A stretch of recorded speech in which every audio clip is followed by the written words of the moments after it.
नमस्कार दोस्तों, स्वागत है आप सभी का एक बार फिर से आपके अपने इस यूट्यूब चैनल पर। इस वीडियो में दोस्तों आज हम चर्चा करने वाले हैं एचटेट 2024 के सिलेबस के बारे में। तो जैसा कि मैंने आपसे कहा था कि मैं जल्द ही आपको अपने चैनल पर सीडीपी के लेक्चर्स प्रोवाइड करूंगा, तो उसी सिलसिले में ये आज पहली वीडियो रहने वाली है जिसमें कि मैं आपको कुछ पढ़ाने वाला नहीं हूँ, लेकिन हाँ आपके साथ एक डिस्कशन करने वाला हूँ कि इसका सिलेबस क्या रहने वाला है। हो सकता है आप में से कुछ लोग इस वीडियो को सीरियसली ना लें, क्योंकि उनको लगता होगा कि सिलेबस कोई बड़ी चीज नहीं होती है, लेकिन मैं आपको बता दूं कि सिलेबस बहुत ही महत्व रखता है किसी भी एग्जाम की तैयारी करने से पहले। इसको ऐसे समझिए कि अगर आप मान के चलिए एक फोन खरीदना चाहते हैं, स्मार्टफोन, तो क्या स्मार्टफोन अगर आप खरीदना चाहते हैं तो आपको भी तो स्मार्ट होना पड़ेगा ना। या सिर्फ स्मार्टफोन खरीद लेने से आप स्मार्ट होंगे? नहीं। स्मार्ट होने का मतलब ये है कि फोन खरीदने से पहले आपको ये तो पता होनी चाहिए कि इस फोन के फीचर्स क्या क्या हैं। अगर इसका प्रोसेसर है, ऑक्टा कोर प्रोसेसर है, या इसमें स्नैपड्रैगन जो है प्रोसेसर डला हुआ है, इसके अलावा अगर इसमें मान के चलिए कैमरा है इतने मेगापिक्सल का है, या इसकी जो रिफ्रेशिंग रेट है, या जो कुछ भी है, अगर आप ये सारी चीजें इसके बारे में जानते हैं तभी तो आप एक अच्छा फोन खरीद सकते हैं ना। वरना आपको कोई भी बेवकूफ बना सकता है। बिल्कुल ठीक इसी प्रकार से किसी चीज को जानना ही एक तरीके से एग्जाम में सिलेबस की बात होती है कि भाई सिलेबस क्या है, एक तरीके से उस एग्जाम के बारे में आपको बताएगा कि अगर आप किसी भी एग्जाम की तैयारी करने जा रहे हैं तो उसके से पहले उसको जान लीजिए, उसको समझ लीजिए। और उसको जानने और समझने का सिर्फ दो ही तरीका होता है, एक तो उसके सिलेबस को पढ़ें डिटेल में, दूसरा प्रीवियस ईयर क्वेश्चंस उसके उठाकर जरूर देखिए। तो प्रीवियस ईयर क्वेश्चंस तो खैर मैं भी नहीं कराऊंगा, ये मैं आपको बाद में कराऊंगा, लेकिन हाँ लेक्चर्स की शुरुआत करने से पहले मैं आपके साथ सिलेबस जरूर डिस्कस करूंगा कि इसका सिलेबस क्या रहने वाला है। सिलेबस को पढ़ने के बाद आप ये जरूर समझ जाएंगे कि इसकी तैयारी हमें कैसे शुरू करनी है, कैसे हमें एक एक कदम आगे बढ़ाना है। तो क्योंकि मैं आपको सिर्फ सीडीपी ही पढ़ाने वाला हूं, तो इसलिए मैंने यहाँ पे हेडिंग भी डाल दी है सीडीपी। और यहाँ पे जो मैं आपके साथ सिलेबस डिस्कस कर रहा हूँ ये सीडीपी का ही सिलेबस है। एक चीज मैं आपको बता दूं कि ये जो सिलेबस मैं आपके साथ डिस्कस कर रहा हूँ, ये जो लेक्चर्स जो आने वाले समय में आपको मिलेंगे, वो लेवल 1 हो, लेवल 2 हो, या लेवल 3 हो, तीनों के लिए ही कॉमन होंगे। तो ऐसा कुछ नहीं है कि मैं सिर्फ आपको लेवल 1 के लिए ही बताऊंगा, ये लेवल 2 के लिए बताऊंगा, ये लेवल 3 के लिए। वो तीनों ही लेवल के लिए कॉमन रहेंगी। इसका कारण सबसे बड़ा ये है कि अगर आप सिलेबस अगर आपने पढ़ा हो, जिन बच्चों ने पढ़ा हो तो जरूर समझ जाएंगे। अगर आपने तीनों ही लेवल के सिलेबस देखे हैं तो तीनों ही लेवल के सिलेबस सेम है, वर्ड टू वर्ड सेम है। एक स्पेलिंग तक भी चेंज नहीं है कि भाई हाँ इसमें कुछ एक नया कंसेप्ट ऐड कर दिया, कुछ भी नया नहीं है। लेवल 1, लेवल 2, लेवल 3 तीनों का ही सिलेबस सेम है। तो जो भी कुछ हम लेवल 1 के लिए पढ़ रहे हैं उसी को हम लेवल 2 के लिए पढ़ेंगे, उसी को लेवल 3 के लिए पढ़ेंगे। फर्क इतना होगा, थोड़ा सा हमारा डिफिकल्टी लेवल बढ़ता जाएगा। थोड़ा सा जो चीजें हम लेवल 1 में छोटे बच्चों के लिए पढ़ रहे हैं, लेवल 3 में हम उसी को थोड़ा सा अपर बच्चों के लिए भी समझेंगे। ठीक है, तो खैर वीडियो सभी के लिए रहेगी, कॉमन रहेगी, तो इसमें कोई दिक्कत वाली बात नहीं है। अब हम आते हैं अपने आज के मेन टॉपिक पर। जो मैं आपको बताने जा रहा हूं वो है हमारा सिलेबस डिस्कशन। तो सिलेबस अगर आपने पढ़ा हो तो आपने ये पाया होगा कि इसका जो सिलेबस है वो अपना सिलेबस नहीं है, बल्कि एक कॉपी पेस्ट सिलेबस है। ठीक है, कहां से कॉपी किया गया? सीटेट में से। जो सिलेबस है, मैं सीडीपी की ही बात कर रहा हूँ, ध्यान रखिएगा, और किसी सेक्शन की बात नहीं कर रहा हूँ। मैं सिर्फ और सिर्फ यहाँ पे आपके साथ सीडीपी के बारे में डिस्कशन कर रहा हूँ। तो जो सिलेबस है सीडीपी का वो बिल्कुल कॉपी पेस्ट किया गया है सीटेट के सिलेबस में से। एक वर्ड भी चेंज इन्होंने नहीं किया, थोड़ी सी भी मेहनत इन्होंने नहीं की है कि हम थोड़ी सी मेहनत कर ले, थोड़ा सा रिसर्च कर ले, कुछ नया कंसेप्ट ऐड कर दे, नहीं, सब कुछ कॉमन है। तो खैर इसमें कोई दिक्कत वाली बात भी नहीं है, मुझे नहीं लगता कि इसमें कुछ दिक्कत परेशानी होनी चाहिए, लेकिन मैं मानता हूँ कि कुछ तो चीज़ें इनको अपनी तरफ से ऐड करनी चाहिए थी। तो इसमें कोई बड़ी बात नहीं है, क्योंकि जब हम सीडीपी पढ़ते हैं तो चाहे वो हम हरियाणा के सीट के लिए पढ़ें या कहीं के लिए पढ़ें, सीडीपी लगभग सेम सी होती है। ठीक है, लेकिन हाँ अगर आप उसी टॉपिक को अपने हिसाब से लिख रहे हैं तो लगता है कि हाँ भाई जो बोर्ड है उन्होंने भी कुछ मेहनत की है। लेकिन अगर आप कॉपी पेस्ट करते हैं तो लगता है कि यार ये क्या ही कर रहे हैं, कॉपी पेस्ट कर रहे हैं, थोड़ी सी भी ये मेहनत नहीं करते। तो खैर चलिए उसको छोड़ देते हैं, हम आते हैं अपने आज के इस पे सीडीपी। तो देखिए सीडीपी का सिलेबस डिस्कस करने से पहले इस सब्जेक्ट से मैं आपका परिचय करा देता हूं। सीडीपी को बोलते हैं चाइल्ड डेवलपमेंट एंड पेडागोजी। तो यहाँ पे आपको सीडीपी एक सब्जेक्ट लग रहा है, लेकिन सीडीपी एक्चुअल में इन दो से मिलके बना है, चाइल्ड डेवलपमेंट एंड पेडागोजी। तो चाइल्ड डेवलपमेंट का मतलब आपको सिंपल सा मैं बता दूं एक तरीके से, इनडायरेक्टली हम चाइल्ड साइकोलॉजी ही पढ़ेंगे। चाइल्ड डेवलपमेंट का मतलब हम यहाँ पे चाइल्ड साइकोलॉजी ही पढ़ेंगे, क्योंकि बात डेवलपमेंट की हो रही है। तो डेवलपमेंट में फिजिकल डेवलपमेंट के अलावा बाकी डेवलपमेंट देखिए, मेंटल हो गया, मतलब कॉग्निटिव हो गया, इमोशनल हो गया, सोशल हो गया, ये सारे के सारे साइकोलॉजी के अंदर ही पढ़े जाते हैं। तो एक तरीके से हम चाइल्ड साइकोलॉजी ही पढ़ रहे होंगे, ठीक है। और पेडागोजी का मतलब हो जाता है टीचिंग एप्टीट्यूड से, कि आप किस प्रकार से बच्चों को स्कूल में जाकर के पढ़ाएंगे। तो इन सब को अगर आप एक साथ पढ़ेंगे तो कहलाएगा वो सीडीपी। और इस सीरीज में भी आपको शुरुआत में चाइल्ड साइकोलॉजी की वीडियोस मिलनी शुरू हो जाएंगी, चाइल्ड डेवलपमेंट की कह लीजिए, चाइल्ड साइकोलॉजी की वीडियोस मिलनी शुरू होंगी। उसके बाद आपको टीचिंग से रिलेटेड, पेडागोजी से, कि एक्चुअल में पढ़ाना कैसे है, उससे रिलेटेड आपको वीडियोस देखने को मिलेगी। तो अगर मैं बात करूं सिलेबस की, तो इसमें इन्होंने क्या कर रखा है, चाइल्ड डेवलपमेंट एंड पेडागोजी में। तो पहले इन्होंने चाइल्ड डेवलपमेंट के बारे में बताया कि चाइल्ड डेवलपमेंट में क्या पूछेंगे।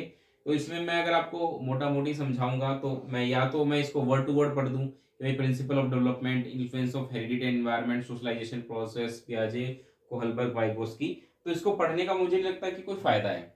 फायदा तो तब है ना जब मैं आपको इस सिलेबस को ब्रेक डाउन करके आसान शब्दों में बता दूं, टू द पॉइंट बता दूं कि भाई ये टॉपिक्स आपको पढ़ने हैं, ठीक है। तो मैं यही करने वाला हूँ यहाँ पर। मैं आपको सिलेबस रीड आउट नहीं करने वाला कि मैं पढ़ के ही वही सिलेबस आपको बोल रहा हूँ।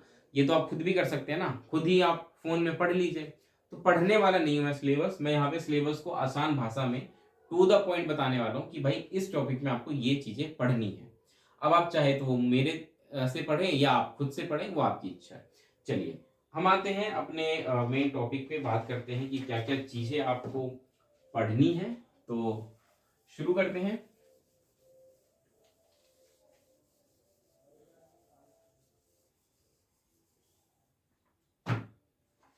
देखिए सीडीपी पे में अगर मैं बात करूं तो सबसे पहले हम चाइल्ड डेवलपमेंट के अंतर्गत हम क्या क्या पढ़ेंगे उसको समझ लीजिए।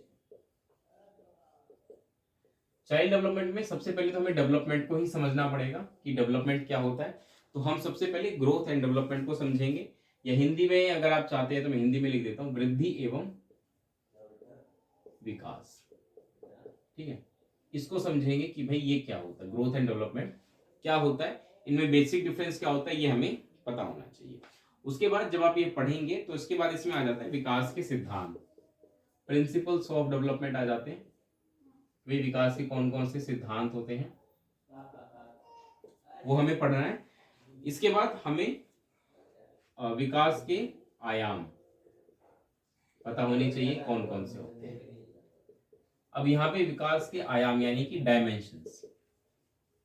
अब हमारा इससे क्या अर्थ है, इससे अर्थ ये है कि विकास कई प्रकार के होते हैं, डेवलपमेंट कई प्रकार के होते हैं। जब हम चाइल्ड डेवलपमेंट की बात करते हैं तो डेवलपमेंट का मतलब फिजिकल डेवलपमेंट से भी होता है, डेवलपमेंट का मतलब इमोशनल डेवलपमेंट से भी होता है, लैंग्वेज डेवलपमेंट भी होता है बच्चे का मोटर डेवलपमेंट भी होता है, बच्चे का सोशल डेवलपमेंट भी होता है, ठीक है, बच्चे का मोरल डेवलपमेंट भी होता है। तो ये कुछ ऐसे डेवलपमेंट के एस्पेक्ट्स होते हैं और हमें ये सारे ही पढ़ने हैं।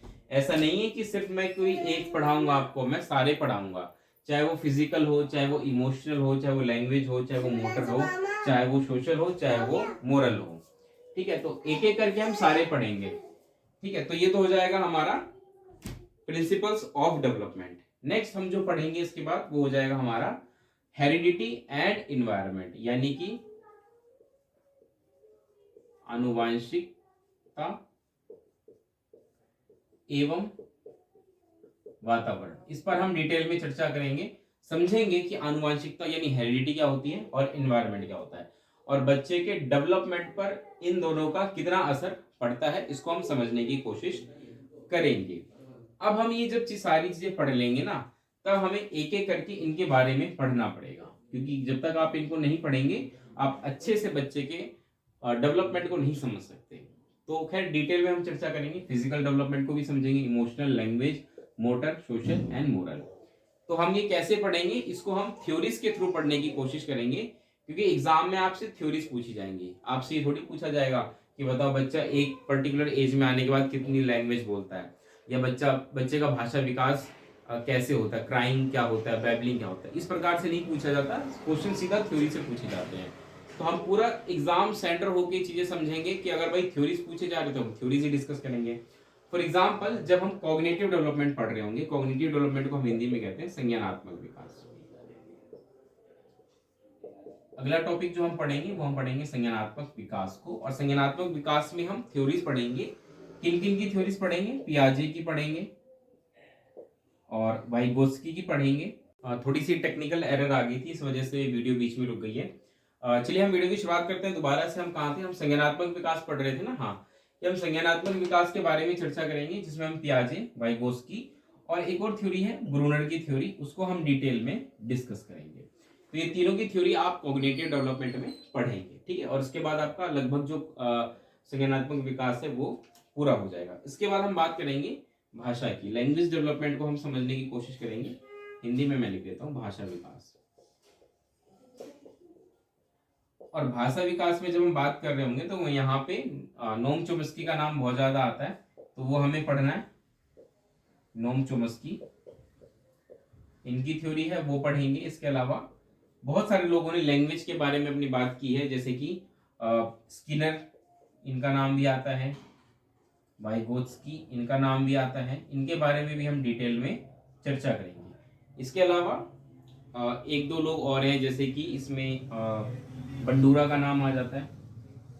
बंडूरा ने भी काफ़ी चीज़ें बताई हैं लैंग्वेज डेवलपमेंट के बारे में। तो ये सारी चीज़ें हम पढ़ने वाले हैं लैंग्वेज डेवलपमेंट के बारे में। इसके बाद हम बात करेंगे, अगला है, इसको मैं मिटा देता हूँ।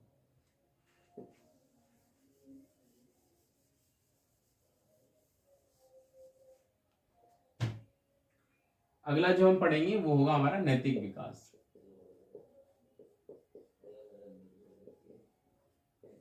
नैतिक विकास में हम मेनली किन की थ्योरीज पढ़ेंगे? इसमें कोहलबर्ग की थ्योरी आ जाती है। कोहलबर्ग,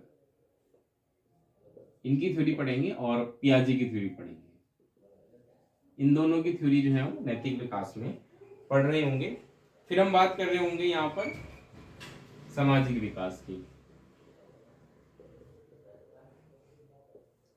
सामाजिक विकास में हम मेनली जो थ्योरी पढ़ेंगे, वैसे तो इसमें वाइगोस्की की जो थ्योरी है वो कॉग्निटिव डेवलपमेंट थ्योरी है, लेकिन कई लोग इसको सामाजिक विकास में भी पढ़ाते हैं। हालांकि उन्होंने सामाजिक मतलब सोसाइटी को एक इम्पोर्टेंट फैक्टर माना था बच्चे के कॉग्निटिव डेवलपमेंट के लिए, इसलिए कई लोग इसको यहाँ पर भी पढ़ा देते हैं। तो अगर आप देखें कि कुछ लोग इसको सोशल कल्चरल थ्योरी कहते हैं, हालांकि वो गलत नहीं है। इनकी कॉग्निटिव डेवलपमेंट थ्योरी को सोशल कल्चरल थ्योरी भी कहा जाता है। तो कई बार इसको सोशल डेवलपमेंट में भी पढ़ाया जाता है, लेकिन हम इसको यहीं पढ़ लेंगे कॉग्निटिव डेवलपमेंट में। लेकिन हम इनकी एक साइको सोशल थ्योरी आती है एरिक एरिक्सन की, ठीक है, एरिक एरिक्सन की थ्योरी आती है, उसको हम डिटेल में समझेंगे कि भाई उसके द्वारा हम ये समझेंगे बच्चे का सोशल डेवलपमेंट कैसा होता है। साइको सोशल थ्योरी वो कहलाती है, वो पढ़ेंगे। इसके बाद एक रह जाएगा शारीरिक विकास, फिजिकल डेवलपमेंट, और एक हो जाता है मोटर डेवलपमेंट यानी कि गामा विकास। ये दोनों सिमिलर से लगते हैं लेकिन अलग अलग हैं। इनको हम एक साथ पढ़ लेंगे क्योंकि ये काफी हद तक आपस में जुड़े हुए हैं। इसमें मतलब थ्योरी तो कुछ नहीं है इंपॉर्टेंट पढ़ने को, लेकिन कुछ कंसेप्ट्स हैं, जैसे कि गामक में, जैसे मोटर डेवलपमेंट में fine motor skills, gross motor skills आपको पता होना चाहिए। और अगर हम बात करें शारीरिक डेवलपमेंट में, तो कुछ मेजर माइलस्टोन्स होते हैं डेवलपमेंट के, फिजिकल डेवलपमेंट के, वो आपको बस पता होनी चाहिए भाई इस एज में बच्चे में ये डेवलपमेंट्स होने शुरू हो जाते हैं। इतना ही कुछ रहेगा इसमें। उसके बाद जैसे आप ये सब पढ़ेंगे तो आपका डेवलपमेंट वाला जो सेक्शन है वो कंप्लीट हो जाएगा। फिर हम आ जाएंगे लर्निंग पे, यानी कि अधिगम के बारे में चर्चा करेंगे कि भाई अधिगम क्या होता है, लर्निंग क्या होती है। और ये काफी बड़ा टॉपिक है, तो सबसे पहले हम तो यही समझेंगे अधिगम क्या होता है। इसके बाद एक आता है ट्रांसफर ऑफ लर्निंग, यानी कि अधिगम अंतरण। अधिगम अंतरण उस पर चर्चा करेंगे। फिर एक आता है अधिगम वक्र, उसको समझेंगे कि वो क्या होता है। इतना कुछ करने के बाद आ जाएगा थ्योरीज आ जाएंगी, यानी कि लर्निंग थ्योरीज इसके बाद हम पढ़ेंगे, ठीक है। अब लर्निंग थ्योरी जब हम पढ़ रहे होंगे तो कई सारी लर्निंग थ्योरी पढ़ेंगे, जैसे कि इसमें हम थॉर्नडाइक की थ्योरी पढ़ेंगे। फिर हम पैवलोव की थ्योरी पढ़ेंगे, उसके बाद फिर हम स्किनर की पढ़ेंगे, कोहलर की पढ़ेंगे। ठीक है, ये कुछ लोग हैं जिन्होंने अपनी लर्निंग थ्योरीज दी थी। और इसके बाद करने के बाद हम पढ़ेंगे कुछ लर्निंग डिसेबिलिटीज, यानी कि अधिगम अक्षमता, अधिगम अक्षमता, लर्निंग डिसेबिलिटीज। इतना करने के बाद जो है आपका लर्निंग वाला जो सेक्शन है वो कंप्लीट हो जाएगा। ठीक है, उसके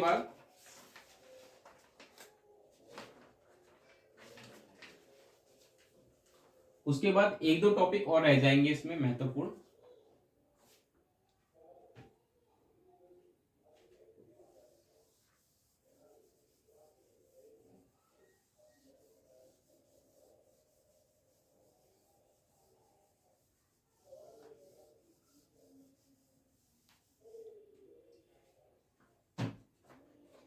एक दो इसमें रह जाएंगे महत्वपूर्ण, वो हो जाएगा मोटिवेशन। मोटिवेशन रह जाएगा एक टॉपिक छोटा सा। मोटिवेशन में बेसिकली आप अब्राहम मैस्लो की जो थ्योरी है वो हम डिस्कस कर रहे होंगे, क्योंकि यही थ्योरी इसमें पढ़ी जाती है। ठीक है, फिर हमारा टॉपिक आ जाएगा पर्सनैलिटी का, यानी कि हिंदी में इसको क्या कह सकते हैं, हिंदी शब्द पे भी ध्यान नहीं आ रहा मुझे, पर्सनैलिटी यानी कि व्यक्तित्व। हाँ, व्यक्तित्व कहते हैं इसको हिंदी में। ये टॉपिक हम कवर करेंगे और इसमें ध्यान रखिएगा, इसमें थ्योरीज आ जाती हैं पर्सनैलिटी की, जैसे टाइप थ्योरी, ट्रेड थ्योरी, ये सब हम पढ़ेंगे। ठीक है, तो ये टॉपिक भी थोड़ा सा लंबा है, 2 से 3 लेक्चर में हमारा ये टॉपिक कंप्लीट हो जाएगा। फिर आ जाएगी इंटेलिजेंस। इंटेलिजेंस यानी कि बुद्धि। इसमें मेनली हमें थ्योरीज ही पढ़नी है, थोड़ा सा हम समझेंगे कि आईक्यू हम कैसे निकालते हैं, ये हमें पता होना चाहिए, एग्जाम में पूछा जाता है। और फिर हमें थ्योरीज पता होनी चाहिए। थ्योरीज में जैसे स्पीयरमैन की थ्योरी हो जाएगी, 2 फैक्टर थ्योरी हो जाएगी, या फिर इसके अलावा थर्स्टन का नाम इसमें आ जाता है, हार्वर्ड गार्डनर, हार्वर्ड गार्डनर इनका नाम आ जाता है। ठीक है, जेपी गिलफोर्ड, ये कुछ लोग हैं जिनका नाम इसमें आता है। JP Guilford, Cattell and Horn, Cattell and Horn, ये कुछ लोग हैं जिनकी थ्योरीज हमें इंटेलिजेंस में पढ़नी है। इतना करने के बाद आप समझ लीजिए कि आपका साइकोलॉजी कंप्लीट है। लेकिन हम क्या करेंगे, क्योंकि हम पीवाईक्यूज भी डिस्कस करेंगे साथ के साथ, तो पीवाईक्यू सॉल्व करते समय जो जो हमारे सामने नए नए कंसेप्ट, नई नई थ्योरीज आती रहेंगी, उसको भी हम साथ के साथ सॉल्व कर लेंगे। तो जो भी हमारा थोड़ा बहुत सेक्शन होगा वो कंप्लीट हो जाएगा। तो ये तो हमने सिर्फ चाइल्ड डेवलपमेंट पढ़ा है। इसके बाद हम पेडागोजी की भी बात करेंगे।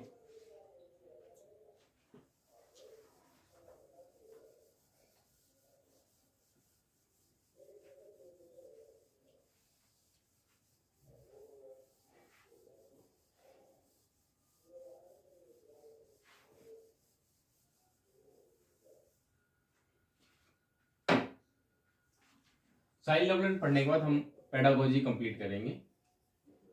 और पेडागोजी में हम सबसे पहले शुरुआत करेंगे शिक्षण सूत्र के साथ। शिक्षण सूत्र, इसको हम कह देते हैं इंग्लिश में मैक्सिम्स ऑफ टीचिंग। हमें पता होना चाहिए कि पढ़ाने के कौन कौन से सूत्र होते हैं। ठीक है, फिर हम आएंगे शिक्षण विधियों पे। भाई शिक्षण विधियां कौन सी होती है पढ़ाने की। और जब हम बात कर रहे होंगे शिक्षण विधियां की, तो इसमें हम लैंग्वेज की भी बात कर लेंगे कि भाषा पढ़ाने की विधियां कौन कौन सी होती हैं। भाषा विधि जो है वो भी हम देख लेंगे। और बाकी जो जनरल होती है वो, क्योंकि सब्जेक्ट जब आप हिंदी और इंग्लिश देखेंगे ना, तो उसमें कुछ एक्स्ट्रा मेथड्स होते हैं पढ़ाने के, तो वो हम अलग से डिस्कस कर लेंगे, इसी सेक्शन में हम कंप्लीट कर लेंगे। ठीक है, इसके बाद हम बात करेंगे पाठ्यक्रम की। पाठ्यक्रम के बारे में हम चर्चा करेंगे कि भाई पाठ्यक्रम क्या होता है, पाठ्यक्रम को बनाने के कौन कौन से नियम होते हैं, उसके बारे में हम बात करेंगे। अगला टॉपिक हमारा हो जाएगा मूल्यांकन का। मूल्यांकन में जैसे कि हमें मेनली जो पढ़ना होता है वो सीसी पैटर्न के बारे में पढ़ना होता है। वे सीसी पैटर्न क्या होता है, इसके अलावा इसमें हमें फॉर्मेटिव असेसमेंट, ठीक है, समेटिव असेसमेंट, इन पर डिटेल में हमें चर्चा करनी होती है, वो हम पढ़ेंगे। हम ब्लूम टैक्सोनॉमी को भी डिटेल में चर्चा करेंगे कि ब्लूम टैक्सोनॉमी क्या होती है, ठीक है।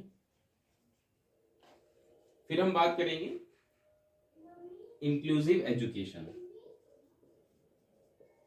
इंक्लूसिव एजुकेशन, इसके बारे में चर्चा करेंगे, समझने की कोशिश करेंगे कि इंक्लूसिव एजुकेशन के अंतर्गत क्या क्या चीजें आती हैं। फिर हम आ जाएंगे चाइल्ड सेंटर्ड एजुकेशन के बारे में, बाल केंद्रित शिक्षा, चाइल्ड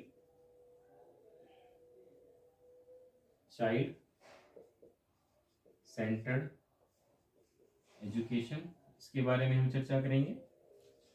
इसके बाद हम आएंगे कुछ 2-3 छोटे मोटे टॉपिक्स हो जाएंगे, जैसे कि क्रिएटिविटी, इसके बारे में चर्चा करेंगे, ठीक है। Students from diverse background, students from diverse background,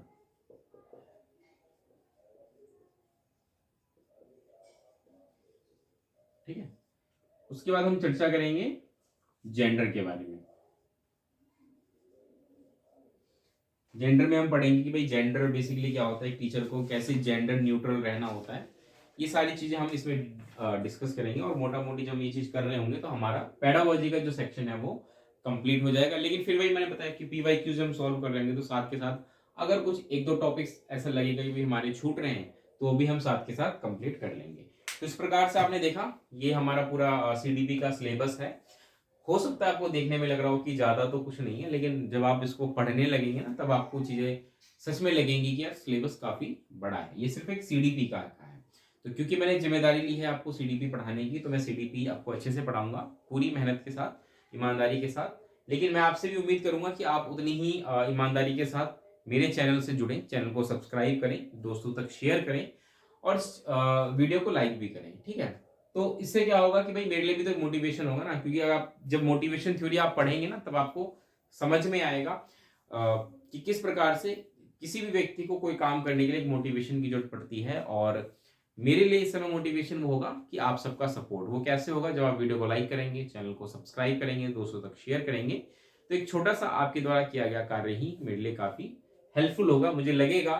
और आप फीडबैक भी दे सकते हैं, अपने कमेंट सेक्शन में जाए, वहां पे फीडबैक भी दे, मुझे बताएं कि मैं क्या और बेहतर कर सकता हूं आपके लिए, या क्या मुझे और इंप्रूवमेंट की जरूरत है। फिलहाल इस वीडियो में इतना ही रखते हैं। वीडियो कैसी लगी बताइएगा। मिलते हैं अगली वीडियो में। फर्स्ट हमारा लेक्चर रहेगा अगला, और उसके साथ हम प्रॉपर तरीके से अपनी तैयारी शुरू कर देंगे। मिलते हैं अगली वीडियो में दोस्तों, तब तक के लिए नमस्कार, धन्यवाद।